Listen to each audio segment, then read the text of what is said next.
Ata finais do século XX, na maioría dos camposantos non había ningunha lápida en galego. Hoxe, a realidade é ben diferente. En todos os concellos hai algunha, e a tendencia é o medre.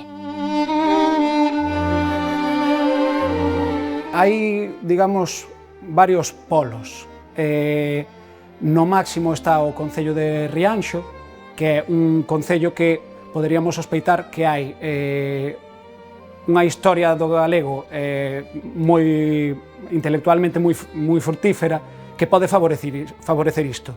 Pero tamén temos constancia de outros concellos, por exemplo, na Chaira de Lugo, Castro de Rei, ou na Mariña Lucense e Lourenzá, que andan por volta do 15, 16, 17%, que é unha cifra moi potente con respecto ao outro polo. Hai moitos concellos dos que temos estudado que apenas teñen un 0,5, 2, 3%. Temos tamén un nivel intermedio aí, con vilas de mediano tamaño, que podemos considerar concellos de máis de 10.000 habitantes e menos de 50.000, no cal a porcentaxe anda polo 10%. É un éxito porque non había nada. Partimos de cero. Cando os medios de comunicación comentades no cemiterio de tal localidade só hai o 2%. Realmente tedes razón, claro que sí, mas non estades comunicando ben, porque non cabe aí a palabra só. A palabra só é como se isto estivese en decadencia. Realmente hai que poñer aí o adverbio xa. Por qué? Xa hai o 2%, porque non había.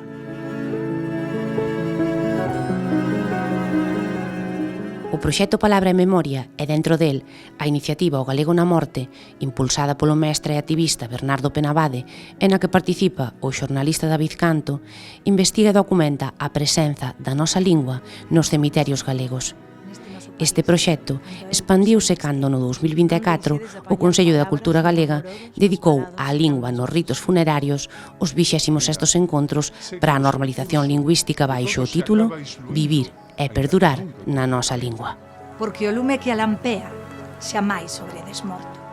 Dende 2024 estudouse a documentación de algo máis de 80.000 familias repartidas por 270 concellos galegos. No século XX hai aquí na Mariña, pois ao mellor contando unha dúcia é un número moi alto. No século XX un número moi alto, a primeira é do ano 1923 en Mondoñedo. Que eu saiba, pois, hai outra en Viveiro, do poeta Noriega Varela, que se puxo no momento en que lle concederon as letras galegas. Eu venero as froliñas dos toxos, di o epitafio de Antón Noriega Varela no cemiterio viveirense de Altamira. Achegámonos ao cemiterio parroquial de Burela, un camposanto inaugurado en 1912, ao que o galego chegou ás lápidas en 1997. Por máis que antes, para entrar nel, se nos lembrase na nosa lingua o destino común. Este cementerio fíxose en terra de ninguén. Isto eran as aforas de Burela. E aí poñía, esta era a porta, bueno, de forxa, non sei se a primitiva, pero ao lado poñía un cartel en galego xa daquela, no 1912, que poñía: aquí están os nosos osos esperando polos vosos. Pasaron 85 anos desde que se inaugurou o cemiterio, até que uns veciños, unha familia do común, pois puxo palabras galegas para recordar o seu parente falecido. É precisamente esta que temos aí, non vedes, 5 de outubro de 1997. Ese epitafio que está aí, pois ten a súa base na familia, pero foi escrito pola poeta Marica Campo a pedido dos familiares do difunto. As investigacións do proxecto Palabra e Memoria dinnos que o difícil é a primeira, que ese é o obstáculo a superar. No cemiterio de Burela en 2004, 7 anos despois da familia Maseda, xa había media dúcia. Nese momento, e por iniciativa do párroco José Ramón Marful, fíxose unha exposición pública no altar maior da igrexa e a experiencia socializouse. O noso cura era moi galeguista, De feito, creo que foi por entonces a finales dos 90 cando un día a semana tiña que ser a misa en galego. Os de Buela empezamos a rezar en galego na misa do sábado. Eu falo galego, mamei galego, criéme en galego, pero non sei o Padre Nuestro en galego, non me sale. Ahora prácticamente as misas xa dice casi todas en galego. Pregunta aos familiares se queren en galego ou castellano, pero a maioría gallego. Unha das familias que lembra aos seus na nosa lingua no cemiterio de Burela é a do mestre Mario Ferreira, que deseñou el mesmo a lápida da súa avoa. Pois esta lápida aquí de meus avós, anda que realmente aquí só está enterrada a miña avoa, porque meu avó foi náufrago moi novo, faleceu con 47 anos recén cumpridos, no naufraxio da Galerna do 73. A historia é un pouco triste, porque miña avó sempre non lle gustaba vir ao cementerio nunca, porque sempre decía que aquí non tiña naide, e cando compraron o nicho contaba que esta era a sepultura que tiñan escollida para eles. E cando morreu miña avoa, quixemos facer unha lembranza para que, anda que fose simbólicamente, estuvesen enterrados xuntos.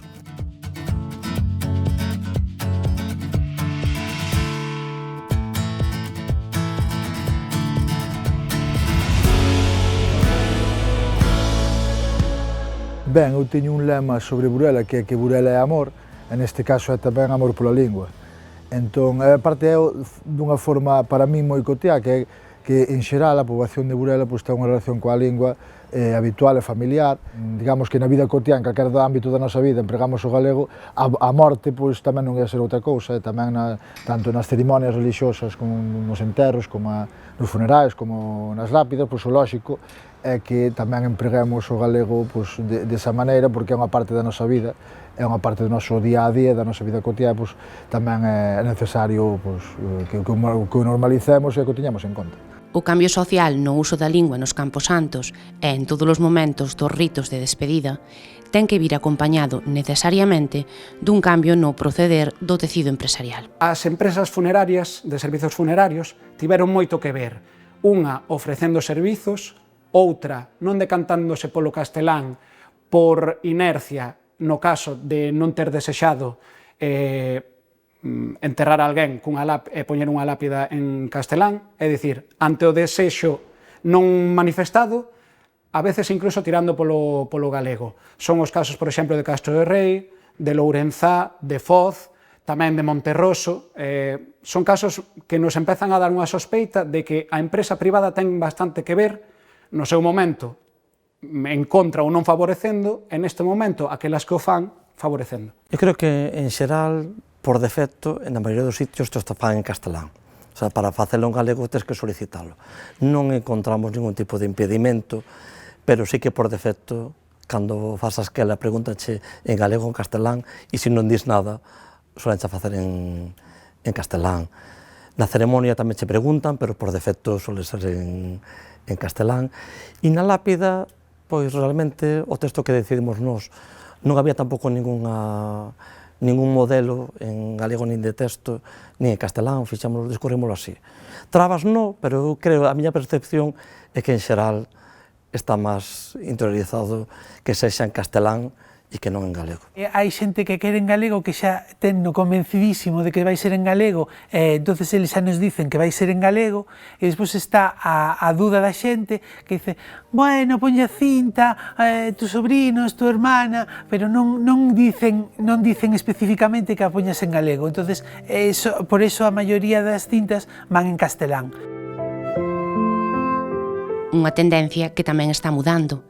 A experiencia deste florista da Mariña é que preto da metade de clientes escollen o galego. Mais en galego, sí, moito máis. Hai unha cantidad de xente, pois non sei, eu que sei, non sei se o 50%, pero sí se está acercando ao 50% de xente que o quere en galego.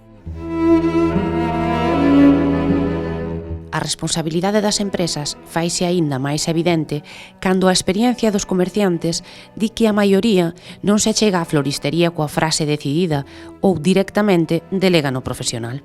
Eu penso que un 40% decide a persona, a xente, e o 60% decide a floristería.